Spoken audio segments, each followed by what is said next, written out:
The Economic and Financial Crimes Commission announced on Monday that it has recovered 753 units of duplexes and other apartments in Abuja that were fraudulently built by a former top brass of the government. What kind of wickedness is this? Can you live in 753 houses alone by yourself, even though you want to carry it as investments? To say you buy 5 duplexes, you rent them. Now life wealth that. 753! 753! How much is your salary?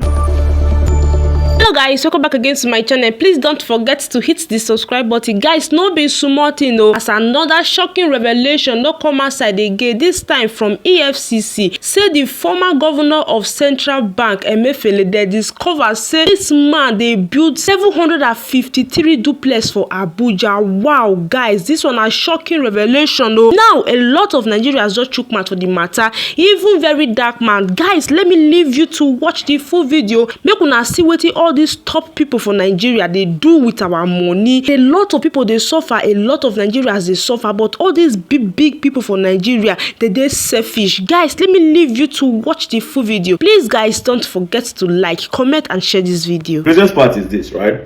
The only reason why this is on the news, it is because this guy went against the people in the current government.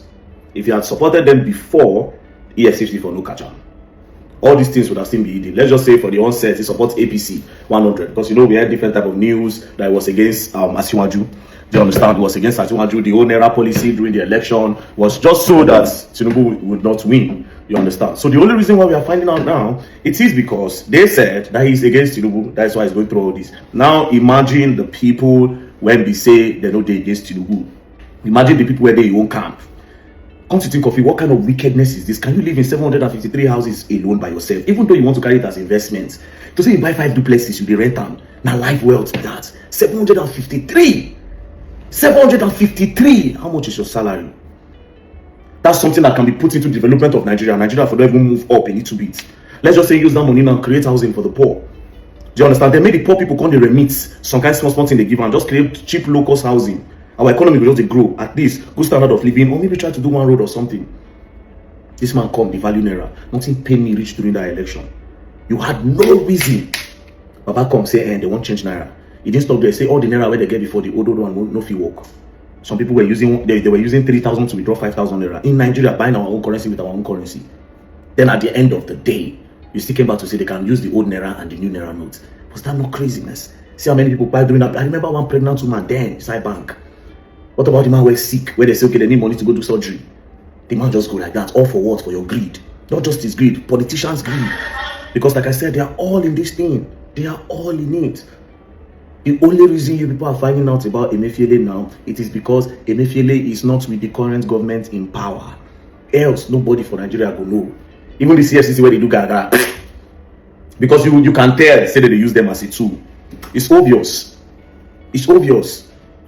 It's obvious. Oh, Yahoo boy do something, rush go pick him. Yeah, they will come. Nothing happen to them. No news of saying you don't give him placard. Oh, there's no news that you detain him. So that one now to use and to regulate the people where they say okay, they make normal money. Oh yeah, come, okay, yes, you want to start standing up for yourself. It's almost as if they want to let the government officials to be doing well. And again, to the Yahoo boy where they pick up and down, we keep saying this and we'll continue to talk. You cannot be stealing money and be reckless in it in clubs. Yes, go and chill, it's okay. But think about an investment that will also upgrade and liberate us a little.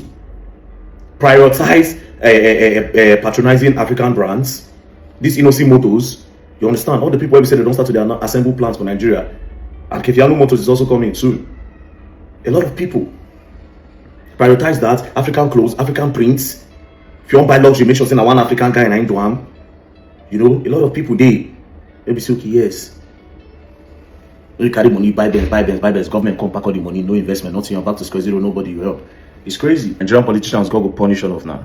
God will punish you now. The Economic and Financial Crimes Commission announced on Monday that it has recovered 753 units of duplexes and other apartments in Abuja that were fraudulently built by a former top brass of the government who's being investigated by the agency. EFCC, in a lengthy post on X, said that the forfeiture of the property is the single largest asset recovery by the agency since its inception in 2003, while some Nigerians on X have questioned the identity of the former government official involved in the crime. Let me take this reaction from Mr. Ebony. He wrote, "What is the name of the former top government official? Which ministry, department, or agency did he head? At what period in time did he head the government MDA he stole the money from? What was the amount he stole from the government's coffers? After the forfeiture of these properties, what next? Will they be sold to recover the stolen fund, or will they be left to rot as it is the norm in Nigeria? These and many more questions need answers in order to enjoy the trust of the public in your activities. I think Mr. Ebony's question quite apt. All of those questions are the sort of questions that we are seeing Nigerians asking the EFCC. They are quick to make this announcement. I mean, the post was quite lengthy. But you know, we have seen that the EFCC, they would normally post a normal Nigerian. I mean, I did see a picture of Bobrisky after he was arrested and all of that. And we've seen normal Nigerians being posted on their website. So who is this top or former top brass government official who was involved in this scheme? 753 duplexes. Ayon. People are speculating because, like you mentioned, there shouldn't be a different set of rules for certain Nigerians and another set of rules for more privileged Nigerians. 753 duplexes in Abuja, and I'm sure in a choice part in Abuja. I can't even begin to imagine when you estimate that what that would be in terms of money. How much money must have been stolen to be able to build this estate? The first thing I'd say is that, number one, for transparency and to deter, I think there's an element of shame that comes with naming the perpetrators, except it's going to affect the current case in court, because it did say that the person in question is still undergoing the court process. So maybe that's the reason why they've chosen not to reveal the identity. But if the court has ruled that it's been evidence that the person is not able to trace how they got the money to build this estate without linking it to funds that were gotten illegally or funds that belong to the state, then we deserve to know who the person is. The second thing is that we often hear of these recoveries, and kudos, fantastic, FCC, you've done your job, you recovered the assets. But then what happens to the assets afterwards? Where does it go to? I think, like the question on X asked, in the spirit of transparency, let Nigerians know the full process, not just this big announcement and celebration of recovery of assets, but actually that to ensure that the loot is not relooted. Because that's what, that's the concern for many Nigerians, that after they find this out, it goes into another person's hands and somebody else, or is sold at a giveaway price to somebody who is a friend of the house. So the process of also disposing of the asset to recover monies to, put back into their coffers is also very important, so that it's an open bid and it's transparent as well. Right. But it is very sad to see the greed of one man, especially at a time when people are suffering, where you amass, and I'm sure that's not the only thing that this person has done. Yes, there's a lot more. To see that when people are suffering, what you're doing with your office of trust is to enrich yourself in a way that you can never finish spending the money. Some people have forgotten where their properties are. They don't even remember what they have because they've stolen, to the extent that they can't even begin to count how much they have. It's very sad. And beyond this, I have to say lastly, we should have processes to prevent these things from happening. It's not just the recovery of assets, but to ensure that they don't have access. The process by which this person was able to have access to that kind of money, build this, how did they get that sort of money? That's what we should begin to challenge as well. Dr. Abati, what is the process really about unveiling or revealing the identity of such, persons? We have seen people on Twitter, even the former presidential candidate, Omoyele Sowore, saying that it might be the former CBN governor or all of that. These sort of speculations, are they needed really? Which is the reason why, there should be full disclosure. What is important here is the people's right to know. What the EFCC is fighting is corruption, dealing with integrity, questions that have been raised by people's performance when they are in positions. The EFCC has quoted Section 24 of its Enabling Act, which gives it right to trace assets and to go to the courts to ask for the forfeiture of assets. In the ruling, in the judgment in this particular case, the judge was talking about the respondent. Now, in the court documents, in the papers, the respondent will be named, the person who is forfeiting the assets. I think that the non-disclosure is something that bothers the public, and no justification has been provided for that non-disclosure. The person should be named to prevent the kind of speculation that we have been seeing. That's number one. Number two is that this speaks to the collapse of values, standards in the civil service and public service system in this country. Once upon a time, in this same Nigerian civil service, if you took a car, in fact, you wouldn't even dare, to the office that was more expensive than your monthly salary or the income that is commensurate to your level, then you receive a query. Now, once upon a time in this country, public servants or civil servants traveling could not travel with their wives at public expense. But these days now, some people occupying certain positions, they will travel with their children, they will travel with wives. They will even send, but it not be wood attachments on as advanced team and keep them in hotels. What is body no be? You have not heard of body no be attachments.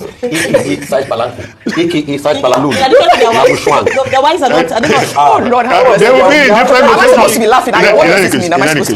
In any case, what I'm saying is that values have collapsed. Right. The third point is about the human being. Greed, because of the failure of our institutions, failure of standards. The greed of persons who have access to the public till has become very expansive. And that is why you will find one human being who will have 753 duplexes at plot 109, Cadastral Zone C09, Local Government District, Abuja, for the benefit of people who may want to go there and see. And the EFCC said, in addition to other apartments, one man, Dr. Abati has given full disclosure, the address as well. I think I was having a conversation with Rosie, and I was telling that corruption is the biggest problem. He said, no, our budget is not big enough. Our budget... What happened to the money that we budgeted? Look at Mr. Taiwo, you didn't was saying yesterday. Our budget is not big enough. He said, 31 billion. When you compare to South Africa, that is 5 times our budget. There's massive corruption. Yeah. Do you know how many schools this will build? Do you know how many healthcare centers? Do you know how many lives this will save? Yeah. So it shows you the level of corruption. But as regards non-disclosure, I will sing a song, Goji. Tell me. African China. Rich man wasting money, they not they see him face for cry fighter. Come on. Poor man wasting money, they go show him face for cry fighter. Tell me something I don't know. Rich man go dey hala peya, modupe. Poor man go dey shout, awala me, make una lead us where. No need this nation to fall inside where. Right. Rich man wasting money, they will never see their face. That is quite. Poor man wasting money, now they go see it. If it was a Yahoo boy, they will show you. Yes, we've seen them. I mean, this is one was jailed for stealing a governor's phone. Yeah. You see, we saw in this same country. Well, all right. I mean, I guess this is what we're doing here. We're charging the EFCC, Nigerians as well, to give us full disclosure in order to instill public trust. Alright guys, thanks for watching. Please don't forget to subscribe to this channel, and please my love, don't forget to turn on the post notification bell so that you'll be the first to be notified whenever I post a video. I love you. See you in my next video. Bye.